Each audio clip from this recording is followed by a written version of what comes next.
BNI കണ്ണൂരിൽ സംഘടിപ്പിച്ച grand Malabar എക്സ്പോയുടെ ഉദ്ഘാടനം ബഹുമാനപ്പെട്ട സ്പീക്കർ ശ്രീ AN ഷംസീർ നിർവഹിച്ചു. ഉദ്ഘാടന ദൃശ്യങ്ങളിലേക്ക്.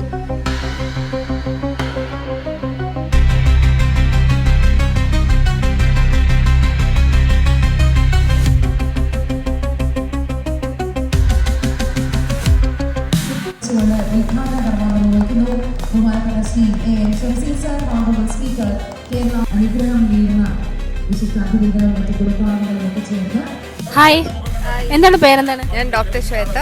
എൻ്റെ കാറ്റഗറി വരുന്നത് ഡെന്റിസ്റ്റ് ആണ്. ഞാൻ BNI ആസ്പയർ മെമ്പറാണ്. ഹായ് സർ, എന്താണ് പേര്? എൻ്റെ പേര് സിയാൻ എന്നാണ്. ഞാൻ BNI ആസ്പയർ മെമ്പറാണ്. എൻ്റെ സ്ഥാപനം ദ ബാത്ത് സ്റ്റോർ തലശ്ശേരിയിലാണ്. സാനിറ്ററി വെയറാണ് കാറ്റഗറി. എൻ്റെ പേര് വിജിന. ഞാൻ കൺസ്ട്രക്ഷനാണ്, റെസിഡൻഷ്യൽ കോൺട്രാക്ടറാണ്, ആസ്പയറിലാണ്. എൻ്റെ ഫേമിൻ്റെ പേര് കർമ്മ. BNIയുടെ ഗ്രാൻഡ് മലബാർ എക്സ്പോയെ കുറിച്ച് എന്താണ് പറയാനുള്ളത്? ആക്ച്വലി BNI എന്ന് പറയുന്ന ഒരു പ്ലാറ്റ്ഫോം ഇപ്പോഴത്തെ കാലത്ത് ഈ കോമ്പറ്റീഷൻ മാർക്കറ്റുള്ള കാലത്ത് എങ്ങനെ നമ്മൾ കൊളാബറേറ്റ് ചെയ്ത് നമുക്കൊരു ബിസിനസ് ഉണ്ടാക്കാമെന്ന് പഠിപ്പിച്ചു തരുന്ന ഒരു പ്ലാറ്റ്ഫോമാണ് BNI. പിന്നെ ബിസിനസ്സിലൊരു ചൊല്ലുണ്ട്, what we show is what we sell, അല്ലേ? അപ്പോൾ നിങ്ങളെ പ്രൊഡക്റ്റും നിങ്ങളെ സർവീസും ഷോക്കേസ് ചെയ്യാനുള്ളൊരു പ്ലാറ്റ്ഫോമാണ് ആക്ച്വലി എക്സ്പോ എന്നുള്ളത്.